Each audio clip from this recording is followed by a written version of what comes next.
toutes et à tous, c'est Ahmed, j'espère que vous allez bien, j'espère que vous avez apprécié la vidéo hier.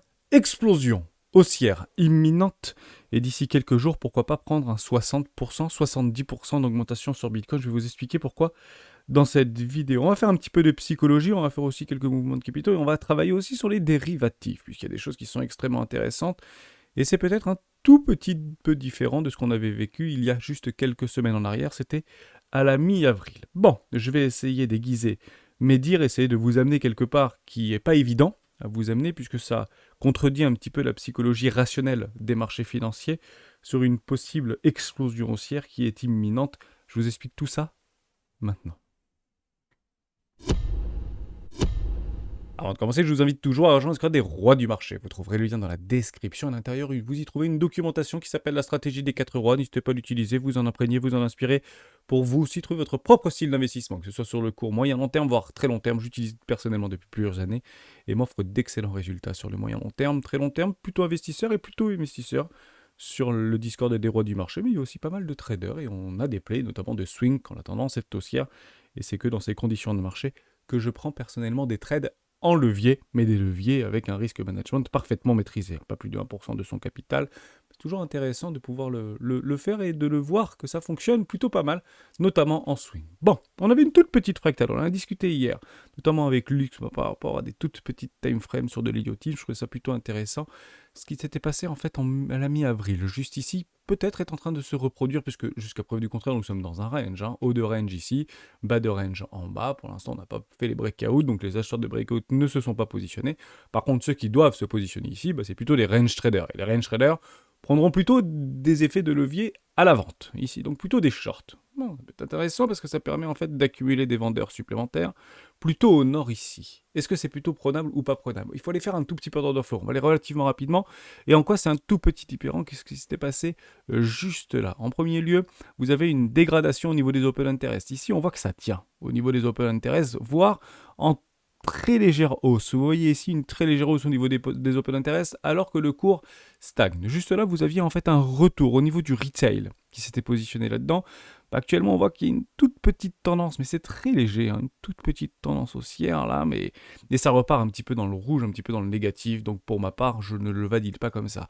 On avait une dégradation au niveau des top traders, ici la ligne bleue que vous voyez ici, juste au-dessus de l'ancienne, c'est en fait les top traders. Et les top traders étaient plutôt en train de décharger, en train de vendre, en fait, en train de prendre des profits au niveau de leur longue, très probablement, mais ici on voit complètement la différence, c'est assez impressionnant, mais ils sont plutôt en train d'acheter et pas qu'un petit peu. Bon, le ratio long short est toujours en faveur ici des acheteurs, puisqu'on est plutôt dans les shorts qui sont prédominants par rapport à ce marché. Sur des toutes petites time frames, je suis actuellement en 4 heures, et vous avez peut-être une forme de flippening ici entre les spreads qui passent de Contango à Fora. Bon, c'est plutôt intéressant à l'observer. Est-ce qu'on éventuellement peut avoir une espèce d'arrachement haussier comme on avait vécu précédemment, que ce soit ici en janvier 2023 ou juste ici en mars 2023. Bon, c'est pas complètement impossible, en tout cas, quelque chose qu'on peut naturellement encadrer. Voilà sur les toutes petites time frames, en quoi c'est un tout petit peu différent de ce qui s'était passé en fait par rapport à la précédente attaque au niveau des résistances. Bon, est-ce qu'on va la casser, est-ce qu'on va pas la casser?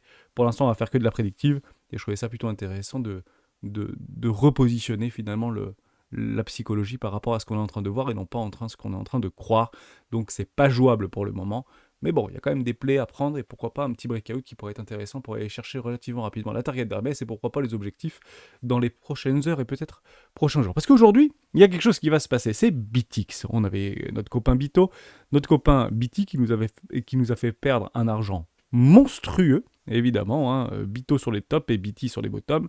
Et là, c'est BitX, un levier x2 sur les dérivatifs vis-à-vis de Bitcoin. Est-ce que c'est une bonne nouvelle? Est-ce que c'est une mauvaise nouvelle? Pas forcément, puisque, en fait, on le sait, c'est pas quelque chose de nouveau. Tout le monde l'a partagé et les rois du marché le premier. Bito, c'est le top. BT, ce sont les bottoms. Si vous remettez un Bito puissance 2, on part du principe que ici, ce serait très probablement les réels tops de marché provisoire pour nous renvoyer peut-être dans les bas de range, peut-être aller chercher les 12 000 $, et qui plus est. Bon, c'est toujours la même chose, puisque le marché a une mémoire, certes, mais une mémoire extrêmement éphémère.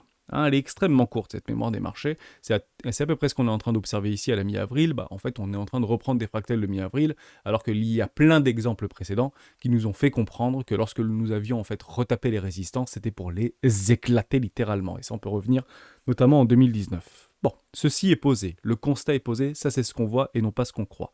Maintenant, ce que je peux éventuellement essayer d'encadrer et essayer de vous témoigner aujourd'hui par rapport à ces arrachements haussiers, cette continuation d'arrachements haussiers, une 5 par extension comme rarement on a vu précédemment, on peut peut-être l'encadrer de deux façons. Mais juste avant de commencer, on fait un tout petit tour au niveau du DXY, au niveau du S&P 500. Pourquoi ?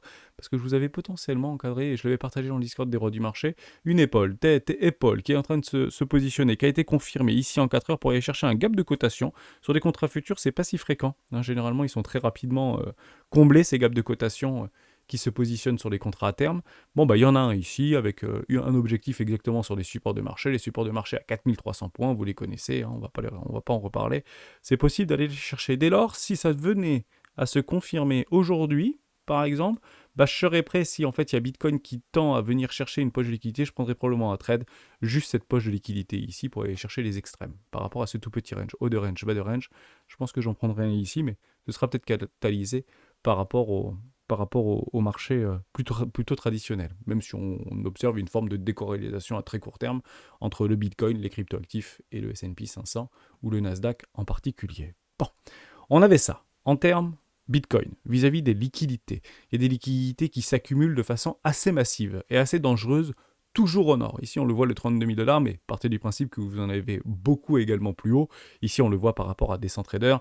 Vous avez une énorme poche de liquidité jusqu'aux 36 000 $ et qui pousse jusqu'aux 46 000 $. C'est encore une fois qu'une estimation. C'est peut-être beaucoup plus. C'est peut-être beaucoup moins. Peut-être qu'il y a énormément de vendeurs à découvert qui sont positionnés. Et peut-être qu'il y a peut-être un tout petit peu moins d'acheteurs. Mais en tout cas, ils sont plutôt à l'abri. Actuellement, les acheteurs, la tendance est haussière. Donc, de façon rationnelle, on pourrait peut-être encadrer un éclatage de bear ici, puisqu'ils sont bien évidemment positionnés juste là. Ça, c'était la première chose. Deuxième chose, on voit très bien qu'en fait, c'est plutôt les whales et les grosses whales qui maintiennent actuellement ce cours, alors que tous les autres sont en train de vendre et de market sell. Ils vendent les résistances.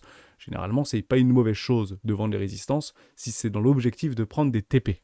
On prend généralement des TP, on prend des petits TP sur des résistances, et on évite d'acheter des breakouts massifs. Les breakouts, c'est plutôt les whales qui les font. Et jusqu'à preuve du contraire, les whales n'ont pas l'air de prendre massivement des profits. En tout cas, c'est pas ce qu'on est en train d'observer ici. Peut-être qu'elles ont un autre plan derrière la tête. Il y a beaucoup de choses qui tournent sur Twitter et notamment sur le Discord, c'est ceci qui a été proposé notamment par CryptoOver. Bon, CryptoOver, on nous propose des espèces de triangles avec des fractales. Donc on serait potentiellement ici. Et on a une espèce de falling wedge ici. Il est juste magnifique ce falling wedge avec ce breakout qui était déjà passé précédemment. Et puis là, on est en train de refaire une forme d'accélération. On arrive sous des formes de résistance. On attend bien évidemment le breakout. On a tendance à faire sur des graphiques parce que, encore une fois, on essaye de faire de la prédictif en fonction de ce qui potentiellement pourrait se passer par rapport à quelque chose que le marché a déjà connu dans le passé. Bon. Et on a tendance en fait à se raccrocher sur des choses qu'on voit à l'instant T. Or, c'est pas la meilleure solution si on veut en fait aller chercher de la prédictive. Il faut essayer d'aller plus loin, reprendre des fractales, pourquoi pas temporels, comme le halving, etc. Donc j'essaie de faire un travail.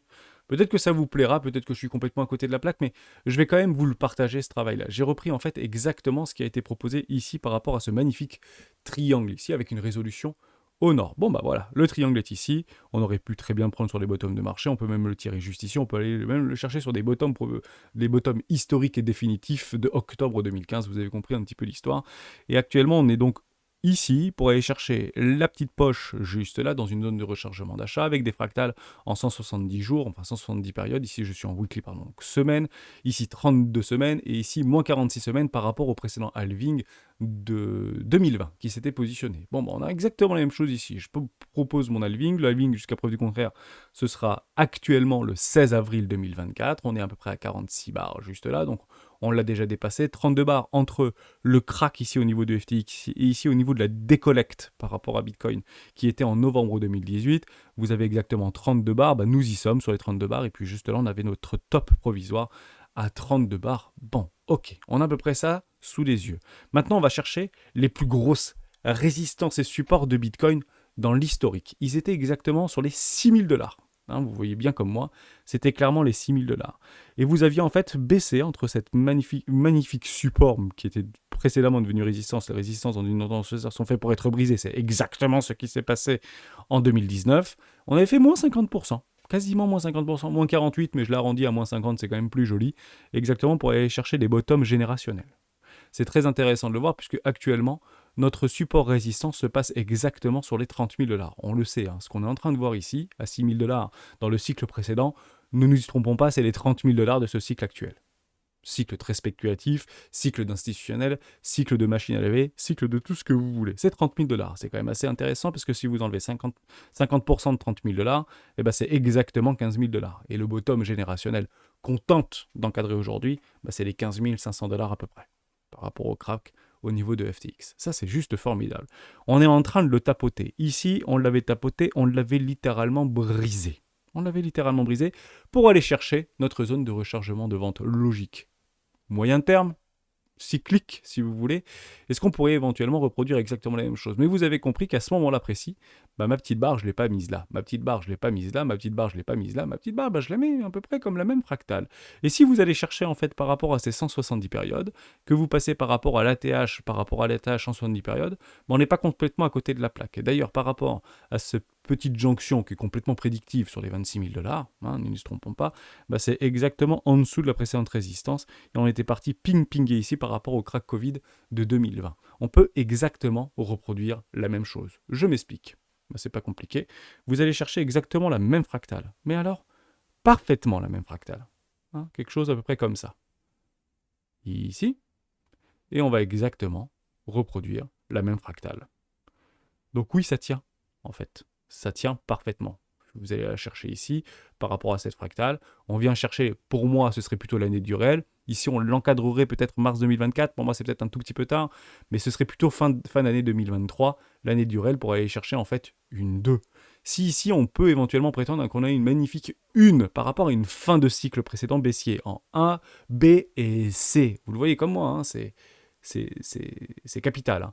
Une A, une B et une C. Ok, en 3 vagues, corrective magnifique. Dans une magnifique 1, 2, potentiellement 3, on est actuellement dans une énorme 3 qui nous enverra to the moon, et vous avez en fait ici une 1, potentiellement aller chercher une 2, ou une 2, ici, pour aller chercher une 3 dans une grande 3. On est en train de chercher une 2 dans une grande 3, et quand il y aura la 3 dans la petite 3, écoutez-moi qu'il faudra accrocher les ceintures. C'est intéressant puisque c'est quand même cyclique, et si ce marché reste haussier, et depuis sa création ce marché est haussier, on peut prétendre que le cycle d'adoption est généralement le plus violent. Ça fait quelque chose qu'on se cache, on le sait. Le cycle d'adoption est généralement les cycles les plus violents. À la hausse, hein, généralement. Bon, d'après Goldman Sachs, c'est pas avant des dizaines d'années. Oui, c'est pour ça qu'ils ne commencent pas déjà, bien évidemment, à acheter. Bon, voilà, au moins vous avez exactement cette parfaite fractale qui pourrait peut-être encadrer une explosion haussière, mais c'est imminent en fait. C'est entre maintenant et peut-être 2 semaines, peut-être 3 jours, peut-être 5 jours, j'en ai pas la moindre idée. Maintenant, en fait, on va essayer de l'aiguiser, en fait, cette idée-là. Je vous ai toujours dit qu'il n'y aura pas de retour de bull run tant qu'il n'y aura pas de reprise de liquidité. À ce moment-là, on va faire un petit tour sur le DXY. C'est ce que je voulais aller voir tout à l'heure. Allons faire un tour sur le DXY. On a une pattern, une prédictive, un scénario qui ressemble à peu près à ça. Voilà, c'est à peu près ce truc-là. Vous allez chercher en fait le haut, le bas, et puis on va chercher de nouveaux ATH, enfin de nouveaux high par rapport au dollar index. Bon, ça veut dire qu'on rentrerait dans une forme de restrictivité assez forte au niveau du dollar, où les États-Unis voudront sauver le dollar coûte que coûte. Donc si vous voulez avoir un dollar qui s'apprécie, il ne faut pas relancer la planche à billets. Hein, c'est à peu près mécanique. Donc s'il n'y a pas d'assouplissement monétaire en cohérence et en concordance avec l'ensemble des banques centrales vis-à-vis d'une possible crise ou crack boursier, etc. Bon, grosso modo, il n'y a aucune raison pour que la Fed continue, si vous voulez, à relancer la planche à billets. Je pense encore une fois qu'elle sera contrainte, la Fed, de relancer la planche à billets. Jusqu'à ce que ça se passe, j'ai envie de vous dire qu'on peut prétendre à quelque chose comme ça. Voilà. Et ensuite, pourquoi pas aller chercher une espèce d'énorme distribution de wake-off pour aller chercher beaucoup plus bas. Et vous aviez ici Bitcoin Edge position 33 000 $. Honnêtement, on n'y est pas si loin, pour être tout à fait honnête avec vous. C'est vrai qu'on y était allé ici, mais On était plutôt soumis par pas mal de Black Swan consécutifs. Donc finalement, on est en train de ranger, et dans un petit range, dans un beaucoup plus grand range vis-à-vis du dollar index. Rappelez-le, hein, il faut le rappeler que le dollar index est dans un énorme range depuis 70 ans. Hein, d'accord. Donc oui, il y a une forme de dépréciation, mais on est aussi quand même dans un espèce de range qui dure depuis 70 ans. Et c'est pas maintenant la mort du dollar, en tout cas, je ne l'encadre pas personnellement. On peut appeler le dollar comme tous les noms d'oiseaux et comme du papier toilette et comme actuellement c'est un range c'est tendanciellement baissier, mais par rapport aux autres monnaies papier si vous voulez, bah ça reste en fait une monnaie de réserve, une monnaie forte. Bon. 33 000 dollars ici, pour moi 50 000 dollars ici si on vient à craquer les précédents supports, enfin les anciennes résistances devenues supports ici, on est sur des supports actuellement sur Dollar Index et généralement dans des tendances baissières, les supports cassent et les résistances tiennent. Actuellement, je suis plutôt enclin à dire qu'on est plutôt dans une forme de tendance baissière actuellement sur des time frames type weekly vis-à-vis du dollar index. En mensuel, bah plutôt aussi, puisqu'on vient juste de faire de wake-off check vis-à-vis d'un magnifique W trimestriel qui est juste formidable. C'est censé tenir. Si ça vient à céder, honnêtement, on peut se faire un peu peur. Hein, par rapport et Bitcoin, je pense qu'on profitera. Et ici, 50 000 dollars, 70 000 dollars, et notre Bitcoin à 1 million de dollars, pardon, il se trouverait ici si le dollar index venait à casser ses précédents lots. Tout simplement. Ici, vous aurez très probablement un Bitcoin à 1 million de dollars. C'est pas pour maintenant. Hein. D'accord. C'est peut-être en 2028 ou pourquoi pas 2032. On a le temps chez les rois. Soyez complètement rassurés par rapport à ça. Ça, c'est le scénario 1 en fait. Hein, c'est le scénario où la Fed ne relance pas la planche à billets, l'emploi se maintient aux États-Unis, il n'y a pas suffisamment de débordements d'emploi, le dollar est extrêmement fort, etc., etc., et on ne relance pas la planche à billets. Le deuxième scénario, il serait plutôt ici, par rapport au DXY, je vous l'ai mis sur une autre charte, ce serait ça. Et c'est assez drôle parce qu'en fait, je vous ai exactement mis cette élévation, un petit peu dans le déni, si vous voulez, par rapport au dollar index, je voulais copier-coller, je voulais retourner, et ça semble plutôt bien se maintenir. Pour être tout à fait là. Alors c'est drôle parce que ce truc-là, on l'a pas fait aujourd'hui, on l'avait fait il y a très longtemps. Je crois qu'on l'avait fait il y a peut-être 3-4 mois. Et c'est fou parce que même ça, on ne l'avait pas à ce moment-là. On n'était pas au mois de mai 2023. Donc honnêtement, c'est incroyable à quel point ça suit. En fait, je me suis surpris moi-même ce matin en retombant sur cette charte. Je ne l'ai pas du tout bougé, c'est exactement ça. Reprenez les anciennes vidéos, je trouve ça juste dingue. Bon, une forme de dégradation au niveau du dollar index, alors qu'il n'y a pas de retour et de la planche à billets et de retour de liquidité. Et on voit une forme de dédollarisation, vous pouvez appeler ça comme vous voulez. En tout cas, le roi de l'art perd de son influence et perd donc de sa force. Tout simplement. Et c'est peut-être ce qu'on est en train d'observer actuellement. Oui, ceci permettra, comme dans un effet double effet qui se coule, si vous voulez, de redonner en fait gain à Bitcoin. Puisque comme le Bitcoin est directement adossé ou corrélé ou opposé au dollar, si le dollar vient à se dégrader, à se déprécier de quelques pourcents, et bah, techniquement, Bitcoin devrait, lui, augmenter de quelques pourcents. Parce que c'est directement opposé au dollar. Vous pouvez l'opposer à l'euro et vous pouvez aussi dans une forme d'idéologie, l'opposer à la livre turque ou à la livre libanaise. Hein, c'est pas complètement impossible, et vous allez voir que Bitcoin est déjà allègrement, ou le dollar argentin, allègrement au-dessus de ses ATH, alors je vous parle par rapport à ces monnaies plus faibles. Ok. Donc ça, c'est quelque chose qui peut être possible. Maintenant, est-ce qu'on va attendre la chute franche et forte du dollar pour se dire, ok, Bitcoin va repartir au niveau des ATH, etc. Non. Pourquoi ? Parce qu'en fait, c'est encore une fois quelque chose d'extrêmement important à rappeler, c'est qu'on a besoin de personne pour faire pumper ce marché. Pourquoi ? Parce que nous avons nos amis qui s'appellent les stablecoins et qui ont la possibilité de venir craquer cet oblique ici, dans une tendance baissière. Les supports sont faits pour être brisés, les résistances sont faits pour être maintenues. 0,50 du tout petit précédent mouvement, premier arrêt ici, premier arrêt maintenu, acceptation, réintégration. Ceci, si nous le voyons, enfin je préfère vous le dire, hein, si nous voyons ceci sur Bitcoin, on l'avait vu en mars 2022 me semble-t-il, c'est pas bullish. On vient briser le premier arrêt en weekly par rapport au précédent mouvement. Derrière, bougie, ici vous voyez les mèches, hein, ces petits dojis par rapport à ce hammer là, c'est plutôt intéressant de l'observer. Ça veut dire que les vendeurs en fait prennent position et les acheteurs prennent profit. C'est ça ces petites mèches ici. Donc possiblement des arbitrages qui ont été faits sur les stablecoins par rapport à la market cap totale, et on vient en fait à exploser au niveau du Bitcoin. Bitcoin is the king, ok, il n'y a pas de problème avec ça, même si ne le prétendons pas le king trop longtemps, c'est toujours la même chose, hein, les capitaux naviguent, et on vient chercher cette petite oblique. L'objectif, c'est de la briser, cette oblique-là. Bon, maintenant, je vous laisse imaginer s'il y avait une forme d'accélération baissière par rapport au market cap total. bah, partez du principe que si on se retrouve ici, votre Bitcoin il est à 50 000 $. Et on a besoin de personne. On a besoin ni de Powell, ni de Gary Gensler, ni de Biden, ni de Macron, ni de qui vous voulez. On a besoin de personne pour envoyer Bitcoin à 50 000 $ dans son range. Ou 48 000 $ si on reprend la petite fractale qu'on avait précédemment, juste ici. On a besoin de personne pour l'envoyer là-bas. Hop, multiplié par 5, divisé par 5. Donc ceci, cet objectif-là, est directement catalysé par cet objectif-là. Vous oubliez tout le reste, vous oubliez toute la macroéconomie, vous oubliez toute la microéconomie. On a besoin de personne. Ok, ça je pense que c'est extrêmement important de le rappeler. Maintenant, est-ce qu'on peut avoir des catalyseurs de dérivatifs pour pouvoir enclencher ce type de phénomène? La réponse est oui, puisque j'ai vu 3 choses. La première chose, c'est ceci au niveau de Bitcoin Magazine. On nous explique que l'ETF BITO vient de connaître son plus gros afflux. C'était pas il y a si longtemps que ça, je crois que c'était hier, me semble-t-il, le 26 juin. Ouais, c'était hier dans la soirée, 3h du matin. Hebdomadaire en un an, puisqu'il a atteint 1 milliard de dollars d'actifs haussiers. En fait, il y a eu un groupe de personnes, probablement richissimes, peut-être BlackRock, j'en ai pas la moindre idée, qui a acheté beaucoup de BITO. BITO pour donc parier à la hausse. C'est toujours la même chose. Vous accumulez de façon extrêmement massive. Je vais revenir ici, comme ça je vais faire des gribouillis. Vous ferez une capture d'écran là-dessus. Bon, c'est pas très grave, je ferai un nettoyage. Ici, vous accumulez dans l'objectif de distribuer pour enclencher une nouvelle réaccumulation. Ça, on est tout à fait d'accord. J'achète des dérivatifs, notamment du BITO ou du BITX qui va bientôt sortir. Parce que j'ai accumulé tellement de Bitcoin, ou j'ai tellement de fiat, techniquement, j'ai asséché l'offre, et on le voit sur les échangeurs qu'il y a une forme d'assèchement au niveau de l'offre.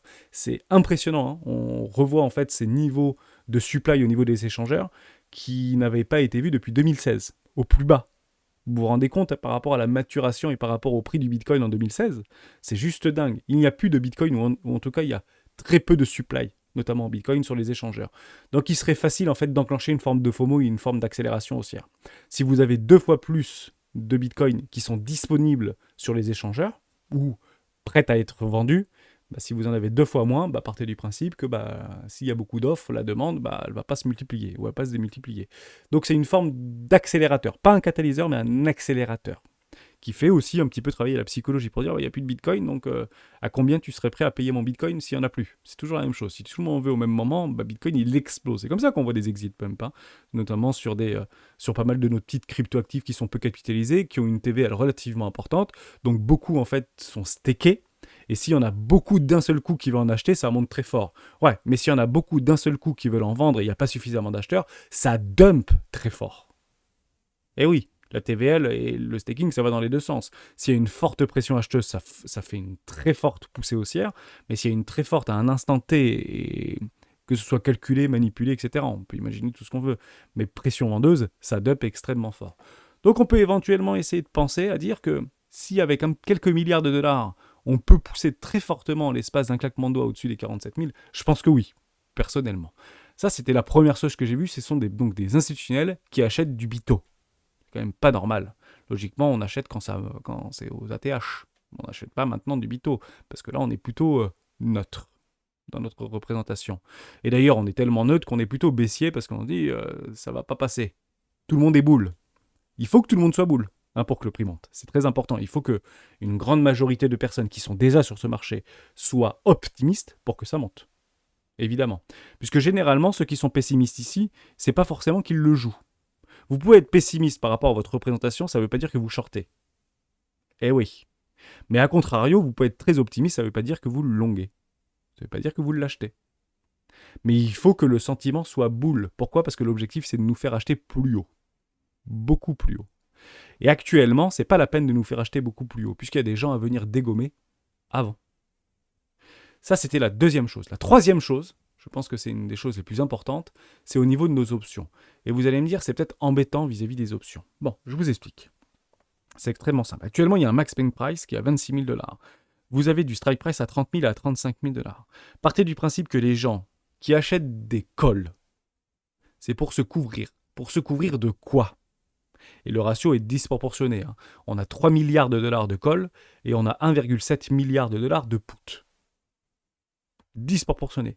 Donc 2 fois plus de personnes qui ont acheté des options, qui ont misé ou parié sur un Bitcoin plus valorisé, que une personne qui a parié sur un Bitcoin moins valorisé, donc sous les 26 000 dollars.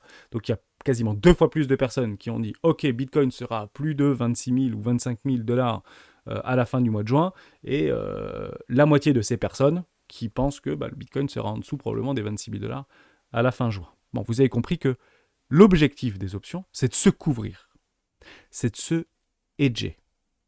C'est ça qui est super important. Dès lors, si vous vous hedgez de quoi ? Des shorts que vous avez pris. En fait, vous achetez du Bitcoin, vous shortez Bitcoin en vue potentiellement de le vendre, mais si vous voyez que la tendance est fortement haussière, que vous avez une forte pression acheteuse, vous n'allez peut-être pas trop rapidement vous débarrasser de vos supplettes que vous avez accumulées. Parce que c'est ça le but du jeu, hein. Si jamais ça se passe mal, vous avez acheté vos calls, vous payez votre prime si vous avez perdu, mais vous avez fortement vendu à découvert le Bitcoin et vous sell market en fait tous vos Bitcoins, 1000, 2000, 3000 Bitcoins que vous sell market directement sur le marché. Si vous ne faites pas ça et vous décidez de le vendre plus haut, c'est qu'il est possible de venir dégommer du bear tout en étant des bears couverts par rapport à ces options. C'est ça qu'il faut comprendre. Maintenant, si ça ne se passe pas dans ce laps de temps, c'est-à-dire que si ça ne se passe pas avant la fin du mois, et c'est en ça que j'aimerais vous témoigner mon raisonnement, c'est que l'objectif, c'est que ces grosses baleines rachètent leur propre short pour venir et poussent très violemment en fait le Bitcoin au nord. C'est ça le but du jeu, donc acheter massivement du Bitcoin, qui est donc avec des stablecoins qui sont déjà dans les échangeurs, puisqu'il y a beaucoup de stablecoins qui sont sur les échangeurs. Généralement, les stablecoins, vous ne les avez pas sur des clés Ledger, ils sont plutôt sur les échangeurs. Donc, il y a déjà beaucoup de cash sur les échangeurs actuellement. On parle de près de 10% du supply qui est actuellement en stablecoin sur les différents échangeurs.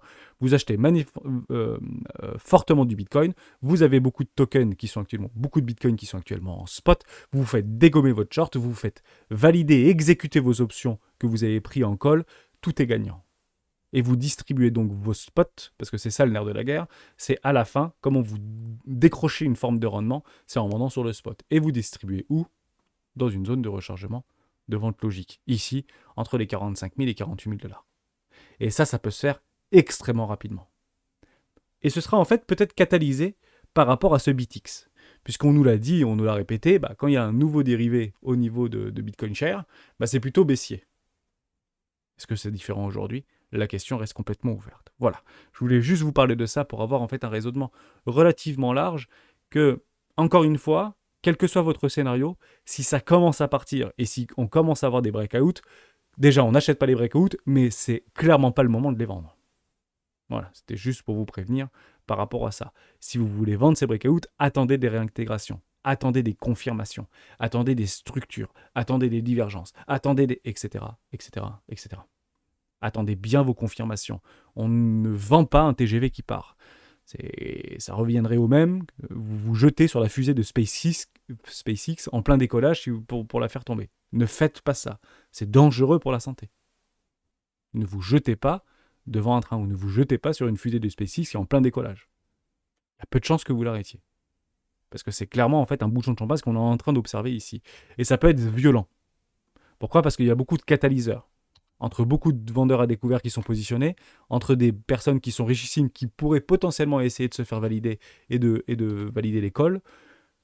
Et si ça ne se passe pas avant la fin du mois, ma foi, on refera un nouveau scénario, mais c'était juste pour vous dire vis-à-vis de ça. Je voulais juste finir sur un petit peu de Wyckoff. Je suis retombé là-dessus hier en travaillant derrière l'ordinateur, et j'étais retombé sur ces charts qu'on avait fait en septembre 2022. Je trouvais ça extrêmement intéressant, et on va essayer de redécouvrir dans quelle direction on est et dans quelle schématique on est. Donc on avait fait une accumulation de Wyckoff. Alors c'est simplifié, face A, face B, face C. Bon. D'ailleurs, je lance un appel. Si vous êtes expert ou expérimenté Wyckoff ou Elliott Wave, je vous invite à venir me rejoindre directement sur le Discord en message privé, puisque j'ai une proposition de collaboration à vous faire. J'envoie une bouteille à la mer. Donc si vous avez une appétence, une expérience, une expertise sur Wyckoff, j'aurai potentiellement une collaboration à vous proposer. Et pareil pour les élotistes, côté Ishimoku Kinkoyo, je pense avoir trouvé. Il se reconnaîtra. Wyckoff redistribution schématique, c'est quelque chose qu'on avait fait donc précédemment. Et celle-ci, hein, c'est la plus belle, c'est juste magnifique, c'est la réaccumulation schématique de Wyckoff. Et ben j'ai fait ce petit travail-là, allons-y ensemble, et allons-y gaiement. 3 divisé par 3 me semble-t-il. Je les avais mis comme ça et je les avais retravaillés. Voilà, vous avez en fait la première redistribution de Wyckoff. Est-ce qu'on peut se retrouver là-dedans? La question reste complètement ouverte. Je vous laisse complètement le découvrir ensemble. Donc on va prendre en fait ici, au niveau de ce PS, SCAR, saut, pour aller rechercher un saut juste là. Ah, on peut peut-être le faire plutôt comme ça, pardon. Voilà, plutôt comme ça. Ce serait plus un truc un peu comme ça. Je ne sais plus trop comment je l'avais fait. Mais c'est encore possible, techniquement. Voilà, donc ici on serait plutôt sur un UTAD, qui tend à se faire invalider. L'accélération haussière viendrait invalider cet UTAD. En fait, le ST n'a pas été complètement confirmé par rapport au crack de FTX. Bon, bah, une forme d'invalidation, mais ça ne veut pas dire que le ST n'est peut-être pas confirmé. Je pense que beaucoup de personnes qui utilisent Wyckoff pourront dire qu'ici, il y avait le ST, par exemple, juste là, puisque on aurait pu s'il n'y avait pas eu FTX, on aurait très bien pu aller chercher là le saut, l'UTAD, et actuellement peut-être que nous sommes sur un UTAD, donc je peux comprendre que nous sommes peut-être dans une phase de redistribution pour aller chercher l'objectif des 12 000 $, ou les 10 000 $, ou les fameux ce que vous voulez. Dès lors, si vous êtes bear, attendez bien des réintégrations. Tout ce que j'ai dit précédemment, c'est de la prédictive. On peut avoir une forme d'arrachement haussier parce qu'il y a pas mal de choses qui sont en train de se mettre en place qui sont plutôt bullish et pas forcément bearish.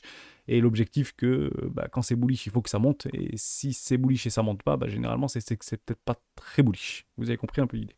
Donc actuellement, peut-être actuellement en train de faire un UTAD pour aller chercher donc le SPI. Si on vient casser les précédents lots, vous avez compris, épaule, tête, épaule. Et ce sera pas très bon pour la santé. Et on irait très probablement aller chercher les 12 000 $. Ça, c'était la première didactique. La deuxième didactique, c'est donc celle-là. 4 divisé par 4, me semble-t-il, je l'ai également. Voilà. Vous en avez une magnifique. Vous avez l'énorme qui est là et vous avez la redistribution qui est juste ici. Est-ce qu'on peut éventuellement prétendre qu'on est là-dedans? En fait, c'est pas complètement impossible. Mais ça voudrait dire qu'on est dans un énorme range ici, au niveau de la redistribution de Wyckoff. Ça veut dire qu'on est parti faire une distribution et ici on est en train de faire une redistribution. Est-ce que c'est possible ou est-ce que c'est pas possible? Je vous laisse complètement l'imaginer. Pour moi, on la break. Voilà. Juste ici. Vous aviez ça, comme cela. On peut l'imaginer un peu comme ça, si vous voulez. Voilà. On est en train de se dégrader. On vient chercher un haut de range. On vient chercher ici la phase B. On revient repiquer au 2. Et là, on a invalidé. Donc pour moi, on n'est pas dans une phase de redistribution. Juste ici. Je ne suis pas vraiment d'accord avec ça. Parce que pour moi, on l'a bien breaké juste là. Et maintenant, on est en train de faire autre chose. Maintenant, peut-être qu'on est là-dedans. Puisque au niveau de la réaccumulation, c'est clairement ce qui s'était passé en fait juste ici. Regardez ça, hein. C'est juste formidable.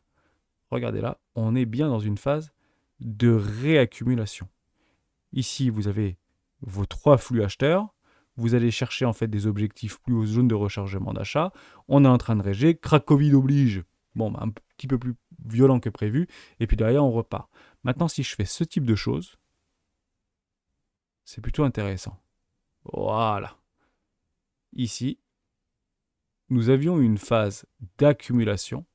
Et là, nous sommes en phase de réaccumulation. Très probablement, puisque ça sonne plutôt pas trop mal, pour être tout à fait honnête avec vous. Donc ici, j'ai mon premier flux, deuxième flux. Je cherche donc ici mon troisième flux pour essayer des objectifs un petit peu plus hauts. Donc on peut aller chercher peut-être beaucoup plus haut, il n'y a pas de problème. Voilà, ici les 43 000 $, 48 000 $. Et on viendrait rechercher potentiellement une phase B, puis le range et l'halving ici, donc avril 2024 à peu près, et on repart to the moon, ce serait juste formidable.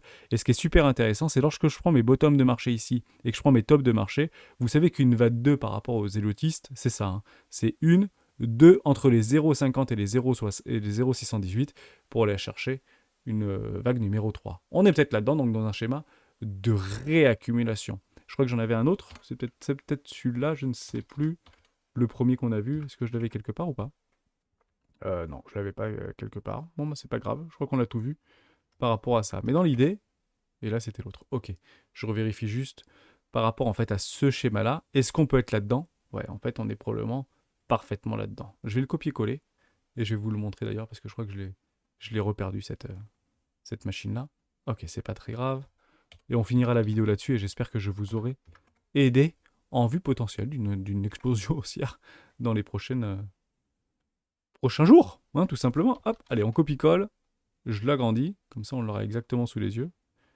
Mais je crois qu'on n'était pas trop à côté de la plaque, encore une fois. Vous voyez qu'on était juste ici, là. Voilà, on était juste là. Je vais un peu l'agrandir, celui-là. Voilà. J'essaie de le faire correctement. C'est pas évident. Et c'est pour bien que vous voyez. Vous voyez, hop, juste là. On avait fait ce truc-là. Là, on va faire notre spring. En fait, c'est ça l'idée. Hein. C'est qu'ici, juste ici, on fait notre spring. Qu'on avait fait vis-à-vis de FTX. Derrière, on vient faire le breakout. Et nous avons fait le breakout. Et maintenant, eh ben, ça part to the moon.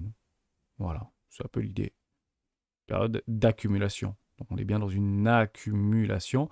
On a fait le breakout, on est ici, et boum, ça repart. Et là, on est en train d'être dans une phase de réaccumulation pour aller chercher des objectifs plus hauts.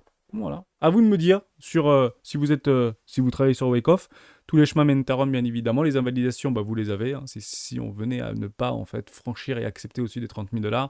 Actuellement, nous sommes sur résistance. Qu'est-ce qu'on fait sur résistance? Bah, la plupart du temps, on attend. On attend.